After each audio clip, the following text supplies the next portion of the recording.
سورت یہاں چل رہی ہے احزاب، تو 22ویں پارے کے بالکل شروع میں اللہ تبارک و تعالی نے ازواج مطہرات سے خطاب کیا ہے اور ساری امت کی خواتین کو سمجھایا ہے۔ خاص مقام ہے سمجھنے والا۔ اللہ کریم نے بالکل شروع میں کہا کہ اے محبوب علیہ السلام کی بیویوں، آپ کا مقام لوگوں میں سے ذرا امتیازی ہے، سو تقوی اختیار کرو، غیر محرم مردوں کے ساتھ نرم لہجے میں بات نہ کرو، نرم لہجے میں غیر محرم کے ساتھ بات، بس اپنے کام کی بات کرو، اور وہ بھی اس طرح بات کرو جس طرح بے رخی سے ہوتی ہے۔ عورتیں نرم لہجوں کے ساتھ غیر محرموں کے ساتھ گفتگو نہ کرو۔ اور پھر ارشاد فرمایا جا رہا ہے کہ ضرورت کے مطابق بات کرو، زیادہ بات بھی نہ کرو، اپنے گھروں میں رہو اور زمانہ جاہلیت کی طرح زیب و زینت کی نمائش نہ کرو، نماز اور زکوٰۃ، اللہ اور اس کے رسول صلی اللہ علیہ وسلم کی اطاعت پر کاربند رہو، اور جو ایسا کریں گی تو ان کو دوہرا اجر ملے گا، اور ان کے لیے آخرت میں عزت کی روزی کا مقام ہے، روزی کا اہتمام ہے۔ اسی مقام پر اللہ کریم نے فرمایا انما یرید اللہ لیذہب عنکم الرجس اہل البیت ویطہرکم تطہیرا۔ فرمایا اللہ تو یہی چاہتا ہے اے نبی کے گھر والوں کہ تم سے ہر ناپاکی دور کر کے تمہیں صاف ستھرا کر دے۔ فرمایا اللہ تو یہی چاہتا ہے کہ تم سے ہر ناپاکی دور کر کے تمہیں، پیچھے کس کا ذکر ہو رہا تھا؟ ازواج مطہرات کا، نبی پاک علیہ السلام کی۔ تو یہ ذکر ہی، یہ آیت تذکرہ ہی ازواج کے تذکرے میں آیا ہے۔ بہت سارے لوگ کہتے ہیں اہل بیت میں بیویاں شامل ہی نہیں، یہ صرف حضور علیہ السلام کہ وہ اہل بیت ہیں جو حضرت علی، سیدہ فاطمہ اور ان کی اولاد ہے۔ وہ خدا کے بندے، جب آپ سے پوچھا جاتا ہے گھر والوں کا کیا حال ہے تو بیویاں مراد ہوتی ہیں کہ نہیں؟ جب پوچھا جاتا ہے کہ گھر والوں کا کیا حال ہے، صرف بچے مراد ہوتے ہیں کہ بیوی بھی مراد ہوتی ہے؟ تو یہ عجیب فلسفہ ہے کہ یہاں لوگ کیا کرتے ہیں، کہتے ہیں صرف اہل بیت سے حضور صلی اللہ علیہ وسلم کے اولاد مراد ہے، بیویاں مراد نہیں۔ تو یہ سرے سے بات ہی درست نہیں ہے۔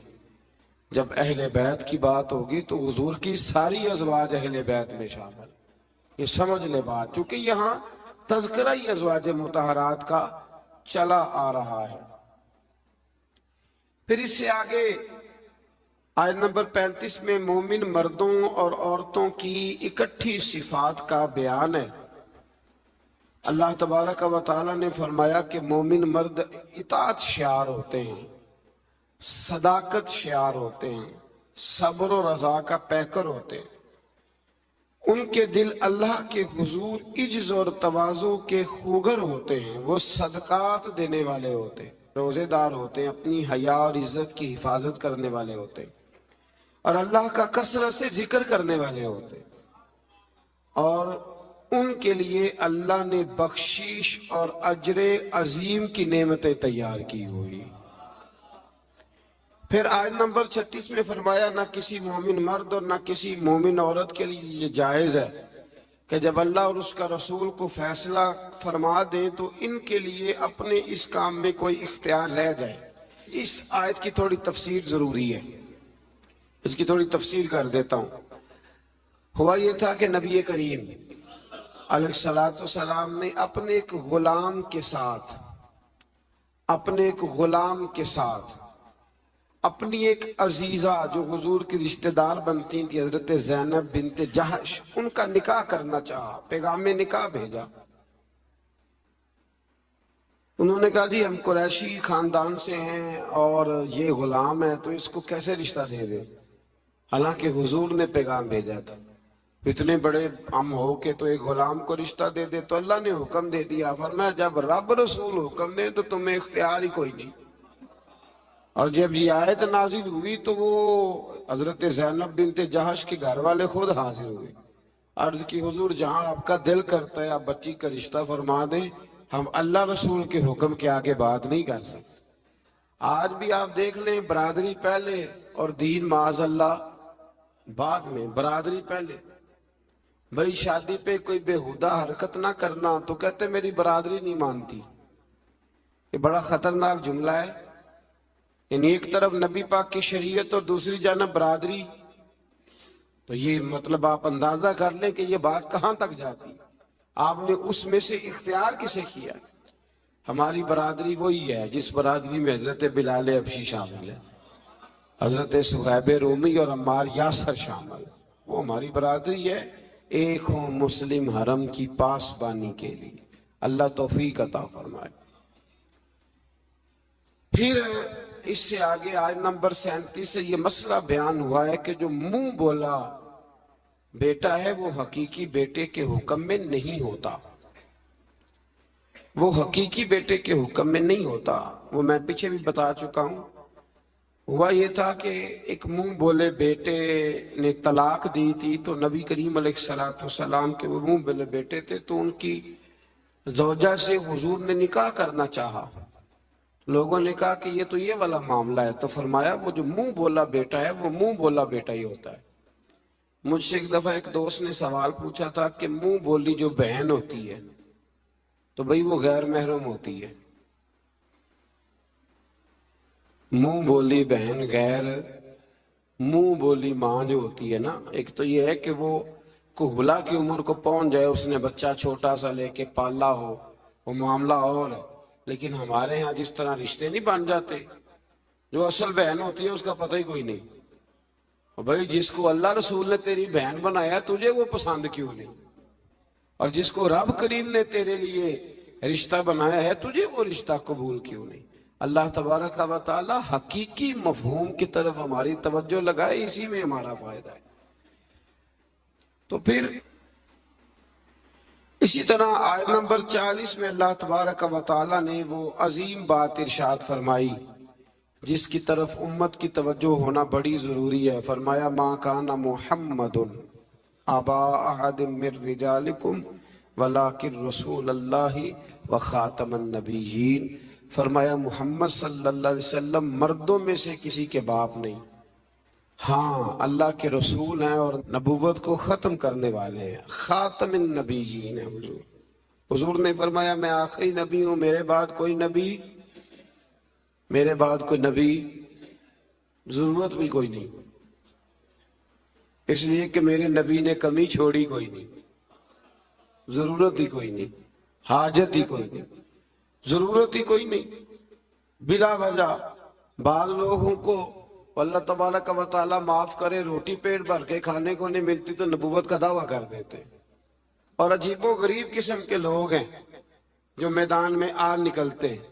اور مجھے تو ان لوگوں کی سمجھ نہیں آتی جو دلیلیں پوچھتے ہیں اور پھر بعد میں کہانیاں سناتے ہیں۔ تو بھئی حضور آخری نبی ہے، رسول کریم کے بعد کوئی نبی آ سکتا؟ ایک بات کو سمجھیں، حضور کا تاج ہے ختم نبوت، یہ نبی پاک کی نشست ہے ختم نبوت، یعنی نبی ختم ہو گئے تو آخری نشست پہ حضور بیٹھے ہیں۔ تو اب جو کہتا ہے کہ میں نے بھی بیٹھنا ہے تو بے ادبی کرتا ہے کہ نہیں کرتا؟ اس لیے قادیانی اتنے برے ہیں، ان سے مسلمان اس لیے بیزار رہتے ہیں کہ وہ بہت بڑی بے ادبی کرتے ہیں۔ وہ نبی کریم علیہ السلام کے بعد کسی کو ذلی اور کسی کو بروزی نبی مانتے ہیں۔ بھئی رسول کریم پر نبوت ختم ہو گئی، اور نبی کریم علیہ السلام فرماتے ہیں میرے بعد کوئی نبی، فرمایا اگر کوئی ہو سکتا ہوتا نا تو خطاب کا بیٹا عمر ہوتا، جن میں صفتیں ہیں، لیکن جو ہو سکتے تھے جب وہ نہیں ہوئے، جو ہو سکتے تھے تو ایک کانا آدمی، وہ کانا تھا مرزا، ایک آنکھ سے کانا تھا، اور عجیب اس کے باتیں تھیں، بڑے بڑے عجیب اس کو امراض تھے، اس نے اٹھ کے دعویٰ کر دیا۔ تو بڑے بڑے عجیب لوگ ہیں نا، ماننے والے تو شیطان کو بھی مانتے جاتے ہیں، معاذ اللہ، ماننے والے تو سب کو مل جاتے۔ اللہ تبارک و تعالی ہمیشہ حق پر استقامت عطا فرمائے۔ پھر اس سے آگے نبی کریم صلی اللہ علیہ وسلم کی کچھ اور صفات کا بیان ہے۔ اللہ کریم نے فرمایا یا ایھا النبی انا ارسلناک شاہدا ومبشرا ونذیرا، اے محبوب بے شک ہم نے آپ کو بھیجا ہے گواہ بنا کر، خوشخبری دینے والا بنا کر، ڈر سنانے والا بنا کر، وداعیا الی اللہ باذنہ، اور ہم نے آپ کو اللہ کی طرف بلانے والا بنا کے بھیجا ہے، وہ بھی اللہ کے حکم سے، وسراجا منیرا، اور ہم نے آپ کو چمکتا ہوا آفتاب بنا کے بھیجا ہے۔ تو نبی کریم علیہ السلام کو اللہ نے یہ صفات عطا فرمائی ہیں، شانیں عطا فرمائی ہیں۔ ایک بات آپ یہاں رک کے ذرا سوچئے گا، کچھ لوگ کہتے ہیں جی شان مصطفیٰ کا جلسہ کرنے کی کیا ضرورت، معراج مصطفیٰ، میلاد مصطفیٰ، آپ سیدھا سیدھا نماز روزے کی بات بتائیں، شان بیان کرنا کیوں ضروری ہے؟ یہ بہت بڑا مسئلہ ہے۔ بعض لوگ کہتے ہیں جی آپ سیدھا سیدھا کہیں کہ حضور نے فرمایا سچ بولو، کھری بات کرو اور دیانتداری۔ یہ آپ کیا حضور شان بڑی تھی، عظمت بڑی تھی، تو بھئی ان آیات میں اللہ کیا بیان کر رہا ہے؟ کہا میرا محبوب نذیر بھی ہے، بشیر بھی ہے، سراج منیر بھی ہے۔ یہ ساری صفتیں اللہ نے قرآن میں بیان کی، اور ایک جگہ پہ نہیں، درجنوں جگہ پہ واضح آیات میں۔ ویسے تو سارا ہی قرآن حضور کی تعریف ہے، اور یہ میں نہیں کہہ رہا، یہ حضرت عائشہ صدیقہ فرماتی کان خلقہ القرآن، فرمایا اگر تم نے حضور علیہ السلام کے اخلاق دیکھنے ہو تو قرآن پڑھ لو۔ تو اس لیے یہ عظمتوں اور شانوں کا بیان یہ طریقہ ہے، یہ مسلمان کی روح کی غذا ہے۔ اللہ ہمیں سمجھنے کی توفیق عطا فرمائے۔ پھر آیت نمبر 53 سے نبی پاک علیہ السلام کی بارگاہ کے آداب بیان ہوئے کہ بغیر اجازت نبی کے گھر میں داخل نہ ہو، دعوت طعام ہو تو کھانا کھا کے منتشر ہو جاؤ۔ کھانا کھا لیا تو اب ہوا یہ کہ حضور نے دعوت پکائی کچھ صحابہ کی، تو کھانا کھا کے بیٹھ گئے گپ شپ کرنے کے لیے۔ تو محبوب کریم نے ایک دو دفعہ دیکھا کہ اب یہ جائیں، حضور نے آرام کرنا تھا، لیکن کچھ لوگ بیٹھ گئے، تو اللہ کریم نے فرمایا جب کھا لیا ہے نا اب جاؤ منتشر ہو جاؤ۔ گویا رب کریم اپنے محبوب کے دربار کے آداب بیان فرماتا ہے، اللہ بیان فرماتا ہے۔ اللہ اکبر۔ نبی کی بیویوں سے کوئی چیز مانگو تو پردے کے پیچھے سے مانگو۔ نبی کی بیویوں سے آپ کی رحلت کے بعد دائمی طور پر مسلمانوں کا نکاح ممنوع ہے۔ اپنے کسی بھی عمل سے اللہ اور اس کے رسول صلی اللہ علیہ وسلم کو تکلیف نہ دو۔ آیت نمبر 9 سے 13 تک ایک بار پھر اللہ تعالیٰ کی قدرت کے تحت بارش کے نظام کا ذکر ہے۔ انسان کو اس کے جوہر تخلیق کی طرف متوجہ کیا گیا تاکہ سرکشی کا شکار نہ ہو، اور وہ یہ کہ مادہ کے پیٹ میں حمل کو بھی اللہ جانتا ہے، اور یہ کہ کس کی عمر میں درازی ہے یا کس کی عمر میں کمی ہے، وہ سب اللہ نے کتاب تقدیر میں لکھ دیا ہے۔ آیت نمبر 12 سے فرمایا کہ میٹھے اور کھارے پانی کے سمندر برابر نہیں ہوتے، میٹھے اور کھارے پانی کے سمندر برابر نہیں ہوتے، لیکن فرمایا سب سمندروں سے تمہیں مچھلی کا تازہ گوشت ملتا ہے، پانی جیسا بھی ہو، اور تم ان سے پہننے کے زیور بھی نکالتے ہو، اور کشتیاں پانی کو چیرتی ہوئی چلی جاتی ہیں۔ نظام لیل و نہار اور شمس و قمر اسی کے حکم کے تابع، اسی کے حکم کے۔ یہ چاند سورج اگر کسی انسان کے قبضے میں ہوتے تو کب سے اختلاف ہو گیا ہوتا، کوئی کہتا ادھر سے نکل، کوئی کہتا کم از کم جو حکومت بدلتی وہ تو ضرور بدلتی ایک دفعہ، یہ پچھلے لایا ہے لہذا معاذ اللہ ہم نہیں چلنے دیں گے۔ اللہ نے فرمایا یہ اللہ کے تابع، رات دن کا آنا بھی اللہ کے، اور نظام شمس و قمر بھی اللہ کا۔ آیت نمبر 18 میں بتایا کہ کوئی بوجھ اٹھانے والا دوسرے کا بوجھ نہیں اٹھائے گا، یعنی ہر ایک کو اپنے اپنے عمل کا جواب دینا ہوگا۔ اور جو تزکیہ اور تقوی اختیار کرے گا تو اس کا فائدہ اسی کو پہنچے گا۔ پھر فرمایا اندھا اور دیکھنے والا، ظلمت اور نور، سایہ اور دھوپ، زندہ اور مردہ لوگ برابر ہو سکتے نہیں۔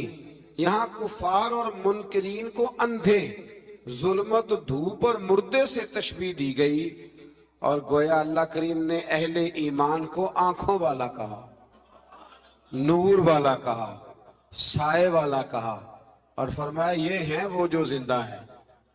کافر زندہ رہ کے بھی زندہ، اقبال نے کہا تھا زندگی زندہ دلی کا نام ہے، اور مردہ دل کیا خاک جیا کرتے، تو دل زندہ ہو تو پھر ہر شے۔ ایک دانشور کا ایک قول ہے، وہ کہا کرتے تھے رشتے احساس کے ہوتے، رشتے اور احساس نہ ہو تو پھر رشتے بھی۔ اب کو پتہ ہے نا، بہن کا اگر خیال آ گیا تو پھر بہن ہے، لیکن اگر بھائی کہے کہ نہیں جی میرے بہنوئی نے ضائع بڑے کیے ہیں پیسے، وہ تو سارا اس خاندان کو چلا جائے گا تو میں بہن کے بچوں سے، تو یہ احساس ختم ہو گیا۔ تو فرمایا کہ یہ زندہ رہتا ہے، جو مومن ہوتا ہے، مومن زندہ ہوتا ہے، کافر مردہ ہوتا ہے، اس لیے کہ اس کا دل مردہ ہوتا ہے۔ اللہ تعالیٰ نے ان آیات میں یہ بھی بتایا کہ حجت الہیہ قائم کرنے کے لیے ہر قوم کی طرف نذیر یعنی روشن دلائل اور الہامی کتابیں دے کے نبی اور رسول بھیجے گئے، لیکن ہر دور میں پیغام حق کو جھٹلانے والے موجود رہے۔ آیت نمبر 27 میں فرمایا کہ ایک پانی سے مختلف رنگوں کے پھلوں، ایک ہی پہاڑی سلسلے سے مختلف رنگوں کے پہاڑ، ایک نوع انسانی سے مختلف رنگوں کے لوگ، اور چار پایوں اور جانوروں کو مختلف رنگوں میں پیدا کرنا، یہ اللہ تعالیٰ کی وحدانیت کی دلیل ہے۔ ایک باپ کے چار بیٹے ہوتے ہیں، چاروں کی شکلیں علیحدہ ہوتی ہیں۔ یہ نہ اصل میں غور نہیں نہ کرتے، ورنہ فوراً بندہ کیا اٹھتا ہے کہ سبحان اللہ و بحمدہ، سبحان اللہ۔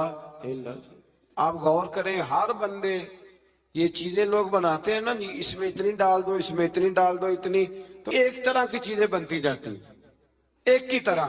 کوئی بھی چیز جو انسان بناتا ہے، چمچ ہے، برتن ہے، تو ایک کی طرح کا بناتا ہے۔ اللہ کریم کی تخلیق کا کمال یہ ہے کہ ناک ہر بندے کی ایک ہے، آنکھیں دو ہیں، کان دو، ہونٹ سب کے ہیں نا، اور چہرے مختلف ہیں۔ سمجھتے ہیں آپ بات؟ یعنی وہی چیزیں اللہ تعالیٰ نے دیں جو سب کو دیں، پر اس کے باوجود چہرے مختلف ہیں۔ تو ماننا پڑے گا کہ جو بنانے والا ہے وہ بڑی شان والا ہے، جو بنانے والا ہے وہ بڑی شانوں والا ہے۔ جو وہ بنا سکتا ہے دوسرا کوئی نہیں بنا سکتا۔ آیت نمبر 28 میں بتایا کہ جو علماء ربانیین ہیں نا، ان کے دلوں میں اللہ کی خشیت ہوتی ہے۔ انما یخش اللہ من عبادہ العلماء، یہ مسئلہ تھوڑا ضرور سن لیں۔ فرمایا اللہ کے بندوں میں سے اللہ سے وہ ڈرتے ہیں جن کے پاس علم ہے۔ ایک لفظ کبھی کبھی ہم کہتے ہیں، لڑائی ہو جائے نا تو کہتے ہیں تو میں نے جانتا نہیں، اس کا کیا مطلب ہوتا ہے؟ تو میں نے کہتے ہیں نا کچھ لوگ، تو میں نے، اس کا کیا مطلب ہے؟ اس کا مطلب ہے کہ تو میرے سے لڑائی کر رہا ہے، تو میری طاقت نہیں جانتا، میرے تعلقات نہیں جانتا، یہ ترجمہ اس کا۔ تو میری دولت کو نہیں جانتا، میں کتنے لوگ میرے ہیں چاہنے والے، پیار کرنے والے، یا میرے خاندان والے، تو جان، یہ مطلب ہوتا ہے کہ تو مجھے جانتا۔ جو جانتا ہوتا ہے وہ ڈرتا ہے، جو نہیں جانتا وہ ایسی ہوتا ہے۔ جو بندہ رب کو جانتا نہیں نا وہ نہیں ڈرتا، اور جو جان لیتا ہے نا وہ ڈرتا ہے۔ پتہ چل جاتا ہے کتنی قدرتوں والا ہے۔ میرے رسول کریم علیہ السلام نے فرمایا میں تم سب سے بڑھ کر رب کو جانتا ہوں، اور میں تم سب سے زیادہ اللہ سے ڈرتا ہوں۔ اس لیے زیادہ باتیں کرنے والا عالم نہیں ہوتا، اللہ سے زیادہ ڈرنے والا عالم ہوتا ہے۔ جو بندہ کہتا ہے میں کسی کو بولنے ہی نہیں دیتا، میں بڑی کہانیاں سناتا ہوں، تو یہ علم کی علامت نہیں۔ انما یخش اللہ من